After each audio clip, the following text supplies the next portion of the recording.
내일 아침 평소처럼 눈을 떠서 습관적으로 스마트폰을 집어들고 주식 앱을 켰습니다. 그런데 화면을 보는 순간 여러분의 눈을 의심하게 될 겁니다. 여러분의 계좌에서 가장 든든한 버팀목이었고 대한민국 경제의 상징이자 국민주라고 불리던 삼성전자의 주가가 어딘가 단단히 잘못되어 있습니다. 파란색 불이 들어온 정도가 아닙니다. 마이너스 20% 폭락을 넘어서 아예 하한가로 직행해버린 채 모든 거래가 완전히 멈춰버린 겁니다. 창사 이래 단 한 번도 본 적 없는 기괴한 숫자가 화면에 떠 있습니다. 심장이 덜컥 내려앉는 놀란 가슴을 부여잡고 황급히 출근길에 나섰는데 거리의 풍경은 더 끔찍합니다. 주유소 앞 전광판에 적힌 휘발유 1리터 가격은 5,000원을 넘어 만원을 훌쩍 향해 달려가고 있습니다. 주유소 앞에는 기름을 넣으려는 차들이 수킬로미터씩 줄을 서서 경적을 울리며 아수라장을 만들고 있죠. 퇴근길에 들른 마트는 그야말로 전쟁터입니다. 라면부터 우유, 빵까지 모든 생필품의 가격표가 말 그대로 분 단위로 바뀌고 있고 사람들은 카트에 물건을 쓸어 담기 위해 몸싸움을 벌이고 있습니다. 마치 할리우드 재난영화 속에서나 볼 법한 세상이 망해가는 아포칼립스 세계관 같으신가요? 과장된 소설 같으신가요? 아닙니다. 이것은 영화가 아닙니다. 지금 이 순간 우리와 수천 킬로미터 떨어진 중동 한복판의 모래바람 속에서 벌어지고 있는 피비린내 나는 전쟁이 거대한 나비 효과가 되어 우리 집 앞마당 그리고 여러분의 삼성전자 주식 계좌로 쓰나미처럼 밀려오고 있는 아주 끔찍하고도 냉혹한 현실입니다. 미국과 이스라엘 그리고 이란 이 세 나라가 지금 단순히 국경을 맞대고 으르렁거리는 수준을 완전히 넘어섰습니다. 이란의 최고 지도자가 하늘에서 떨어진 미사일에 처참하게 암살당했고 그에 대한 보복으로 전 세계 석유의 심장과 대동맥이 동시에 끊어질 절체절명의 위기에 처했습니다. 사람들은 묻습니다. 도대체 저 머나먼 사막에서 터진 미사일 한 발이 왜 하필 대한민국 경제의 심장인 삼성전자의 숨통을 끊어놓으려 하는 걸까요? 중동 사람들이 싸우는데 왜 내 월급 통장이 녹아내리고 내 주식 계좌가 박살이 나야 하는 걸까요?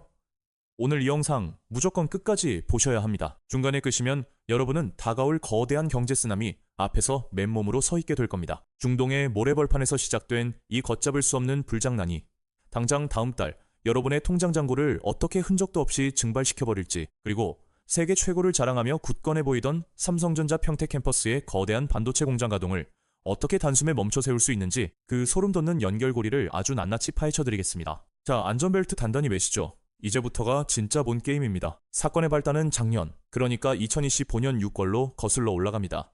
당시 미국과 이스라엘은 무려 12일 동안 이란을 맹렬하게 폭격했습니다. 작전명부터가 심상치 않았죠. 타깃은 아주 명확하고 치명적이었습니다. 나탄즈, 포르도, 이스파한, 국제뉴스를 조금만 보신 분들이라면 이름만 들어도 간담이 서늘해지는 이란의 심장부라 불리는 3대 핵심 핵시설이었죠.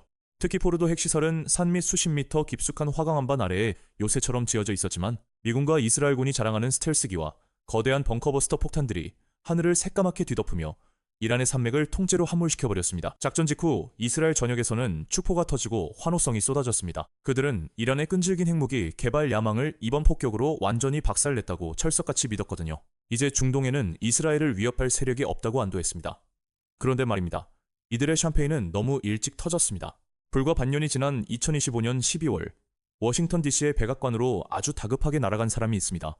바로 이스라엘의 네타냐후 총리였습니다. 평소의 여유로운 모습은 온데간데 없고 굳은 표정으로 트럼프 대통령의 책상 위에 내민 모사드의 극비 보고서는 그야말로 충격 그 자체였습니다. 지난번 폭격으로 완전히 쑥대밭이 되어 복구에 최소 수십 년은 걸릴 줄 알았던 이란의 탄도미사일 생산 시설이 마치 전설 속 괴물 히드라의 목을 베면 두 개의 머리가 자라나듯 미친 듯한 속도로 복구되고 있다는 거였습니다.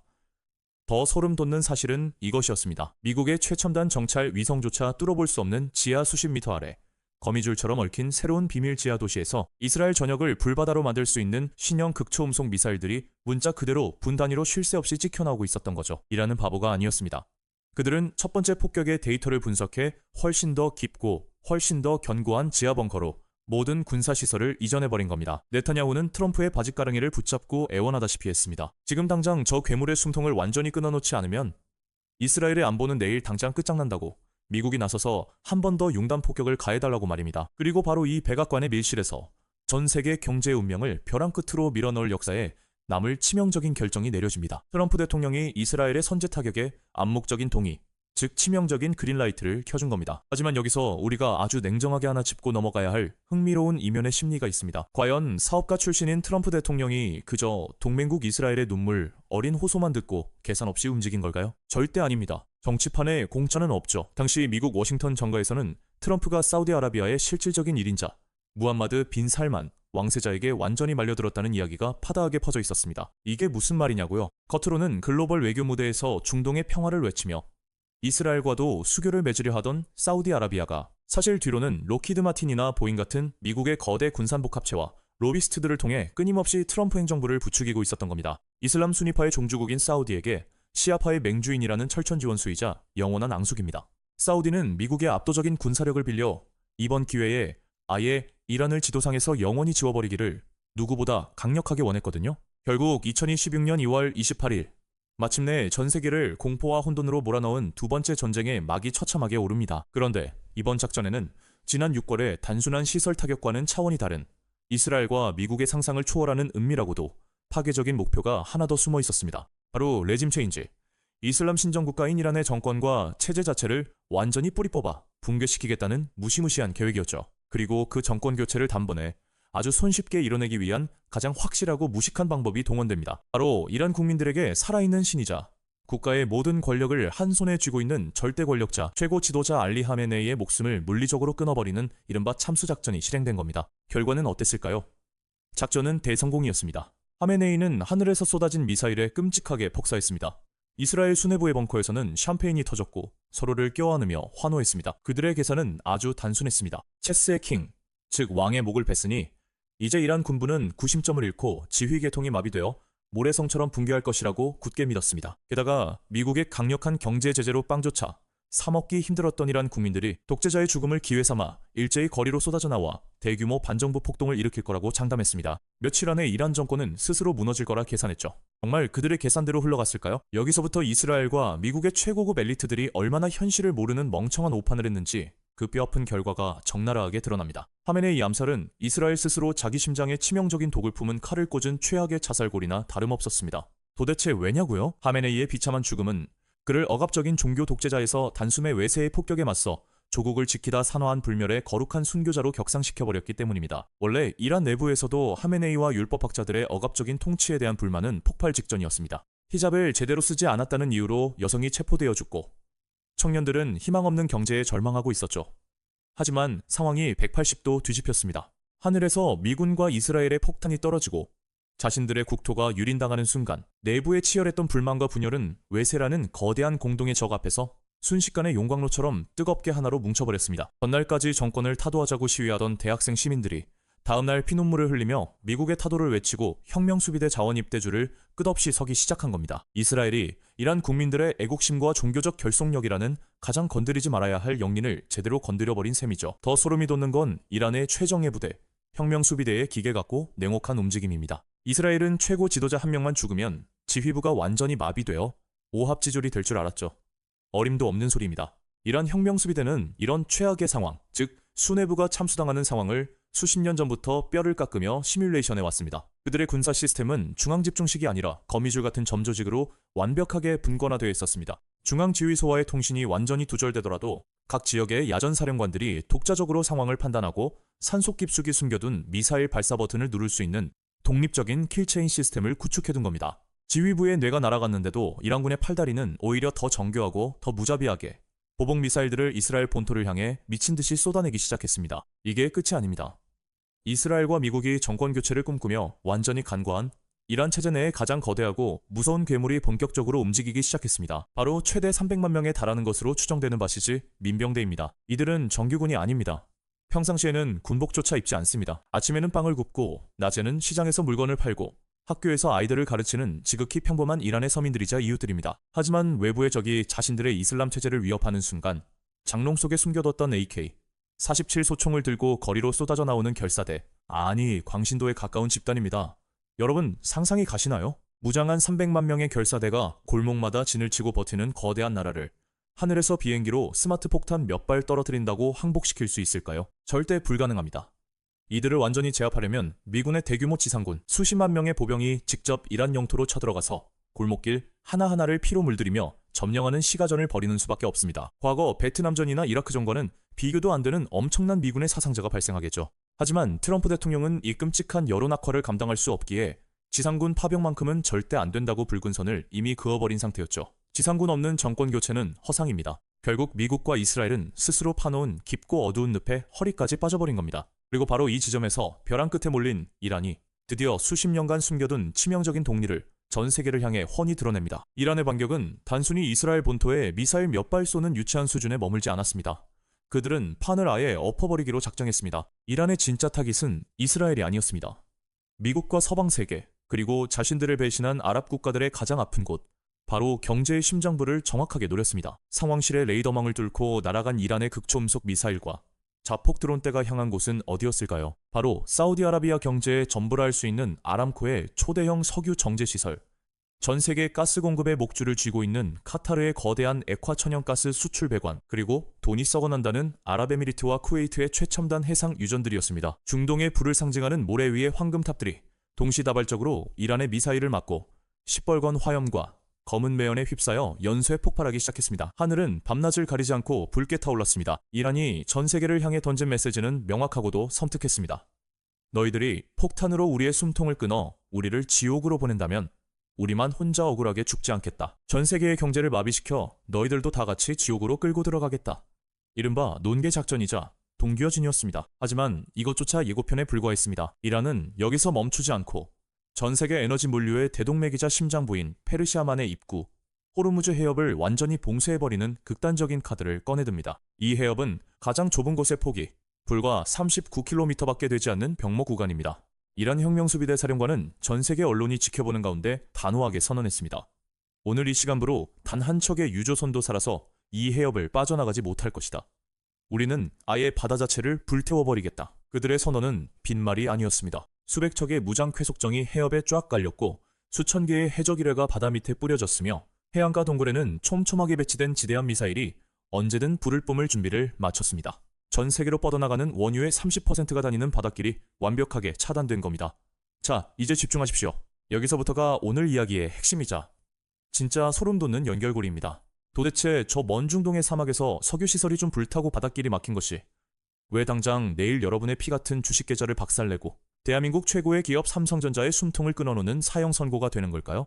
여러분, 대한민국의 경제 구조를 아주 뼈아프고 냉정하게 들여다봅시다. 전 세계에서 석유를 가장 많이 소비하는 거대 경제 국가 중 자기 땅에서 기름 한 방울, 가스 한 줌 나지 않는 불행한 나라는 딱 세 곳뿐입니다. 한국, 일본, 그리고 독일입니다. 그런데 그 중에서도 대한민국이 압도적으로 그 어떤 나라와도 비교할 수 없을 만큼 가장 끔찍하고 치명적인 취약성을 가지고 있습니다. 왜냐고요?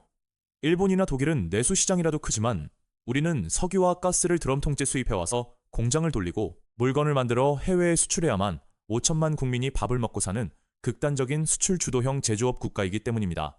게다가 우리나라는 정유 강국입니다. 기름 한 방울 안 나면서 SK, GS, S-오일 같은 거대 정유사들이 원유를 수입해 휘발유와 플라스틱 원료로 가공해 다시 되파는 구조입니다. 이 에너지 의존도가 일본의 2배, 독일의 4배에 달합니다. 그런데 우리가 매일같이 숨쉬듯 사용하는 석유의 무려 70%가 바로 저 불타는 중동에서 들어옵니다. 그리고 그 물량의 99%가 지금 이란이 기뢰를 깔아놓고 미사일로 덮어버린 호르무즈 해협을 무조건 통과해야만 대한민국 부산항과 울산항으로 들어올 수 있습니다. 한겨울에 보일러를 떼고 거대한 반도체 공장의 터빈을 24시간 돌리는 액화천연가스, LNG 역시 마찬가지입니다.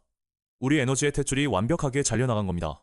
정부는 200일치 비축유가 있다고 안심하라지만 당장 내일 기름이 안 들어온다는 뉴스가 되면 사람들은 주유소로 달려가 패닉바잉을 할 것이고 비축유는 단 몇 주 만에 바닥을 드러낼 겁니다. 자, 이제 이 거대한 중동발 에너지 쇼크가 굳건해 보이던 삼성전자라는 거대한 제국을 어떻게 도미노처럼 무너뜨리는지 아주 정밀하게 해부해드리겠습니다. 삼성전자에 떨어지는 3가지 사형 선고입니다. 첫 번째 타격, 바로 반도체 공장의 심장 정지입니다. 여러분, 반도체 제조 공정, 즉 팹을 돌린다는 게 물리적으로 어떤 의미인지 아십니까? 머리카락 수만 분의 1 굵기로 실리콘 웨이퍼 위에 회로를 새겨놓는 EUV 노광 장비 하나를 돌리는데 엄청난 에너지가 들어갑니다. 삼성전자 평택캠퍼스 반도체 라인 하나가 하루에 소비하는 전력량이 웬만한 대도시 시민 전체가 쓰는 전기량과 맞먹습니다. 그야말로 전기를 물 마시듯 빨아들이는 거대한 하마입니다. 그런데 이 막대한 전기를 한국전력이 어떻게 만들어내나요? 태양광이나 풍력으로 감당이 될까요? 어림없습니다.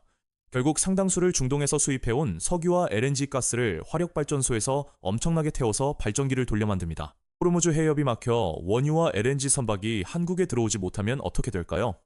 당장 산업용 전기요금이 폭등하는 건 아주 귀여운 애교 수준입니다. 연료가 바닥나 국가적인 전력난이 오면 블랙아웃, 즉 대규모 강제순환 정전 사태가 벌어집니다. 반도체 공장은 단 1초, 아니 0.1초만 전압이 떨어지거나 전기가 끊겨도 그야말로 대재앙입니다. 클린룸의 공조 시스템이 멈추고 장비가 정지하면 그 순간 라인 안에서 공정 중이던 수만 장의 고가 웨이퍼를 전부 쓰레기통에 폐기 처분해야 합니다. 지난 2018년 평택 공장에서 불과 30분 정전이 일어났을 때 날아간 피해액만 무려 500억 원이었습니다. 만약 전시 상황으로 며칠씩 전력이 통제된다면 피해액은 수조 원 단위로 눈덩이처럼 불어납니다. 게다가 전기가 끊기지 않더라도 천정부지로 치솟는 에너지 발전 비용은 삼성전자의 영업이익률을 그야말로 뼈째 갉아먹는 치명적인 독약이 됩니다. 또 반도체를 깎고 씻어내는 데 들어가는 고순도의 수많은 특수 화학 물질들, 그 원료의 뿌리가 바로 석유를 정제해 만든 나프타입니다. 원유가 들어오지 않으면 삼성은 반도체를 만들 재료조차 며칠 내로 바닥나게 되는 겁니다. 패배의 심장이 멈추는 것이죠. 두 번째 타격, 글로벌 소비 심리의 완전한 붕괴입니다. 삼성전자가 공장을 무사히 돌려서 반도체, 최신형 갤럭시, 스마트폰, 150인치짜리 QLED TV를 산더미처럼 잘 만들었다고 가정해봅시다. 그럼 그 물건들을 누가 사줍니까? 외계인이 사가나요? 아닙니다. 결국 미국, 유럽, 중국에 있는 전 세계의 평범한 소비자들이 지갑을 열고 카드를 긁어줘야 합니다. 그런데 중동 전쟁으로 유가가 배럴당 100달러를 넘어 200달러, 300달러를 돌파하면 글로벌 경제에 어떤 끔찍한 일이 벌어질까요? 미국의 평범한 직장인 존 씨의 삶을 들여다보죠. 아침에 출근하려고 주유소에 갔더니 기름값이 2배로 뛰었습니다. 출퇴근만 해도 허리가 휜니다. 운송비가 폭등한 이 마트에 갔더니 빵값도 고기값도 채소값도 미친듯이 오릅니다. 인플레이션이 폭발하는 겁니다. 물가를 잡겠다고 미국 연방준비제도는 다시 금리를 미친듯이 올릴 것이고 존 씨의 주택담보대출이자는 감당할 수 없는 수준이 됩니다. 이것이 바로 경제학에서 말하는 최악의 경제재앙, 스태그플레이션입니다. 물가는 미친듯이 오르는데 경제성장률은 박살나고 월급은 그대로인 상황. 당장 오늘 저녁 가족들 밥 먹여 살리기도 벅찬 존 씨가 과연 크리스마스 선물로 1,500달러짜리 최신형 폴더블 스마트폰으로 기기를 변경할까요? 거실에 놓을 3,000달러짜리 삼성 TV를 새로 살까요? 구형 컴퓨터 메모리를 최신형으로 업그레이드 할까요?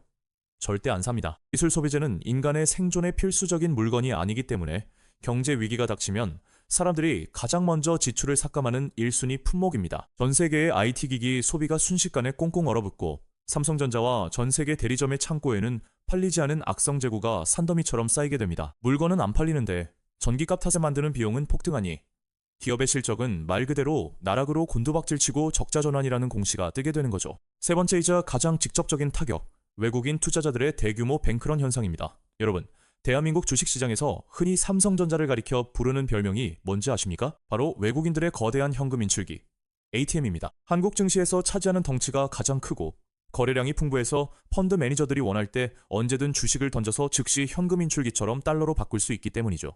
호르무즈 해협 봉쇄 같은 극단적인 지정학적 위기가 터지고 글로벌 경제가 공포에 휩싸이면 수백조 원의 글로벌 거대 자본을 굴리는 월스트리트의 외국인 투자자들은 아주 냉혹하고 본능적으로 움직입니다. 그들은 가장 위험한 자산부터 미련 없이 던져버리고 안전한 미국 국채나 달러, 금으로 도망칩니다. 안타깝게도 그 피도 눈물도 없는 펀드 매니저들의 눈에 대한민국이라는 신흥국 시장, 그 중에서도 중동의 에너지 위기에 가장 취약한 제조업 국가의 대장주인 삼성전자는 가장 먼저 짐을 싸서 도망쳐야 할 매도 1순위 타깃입니다.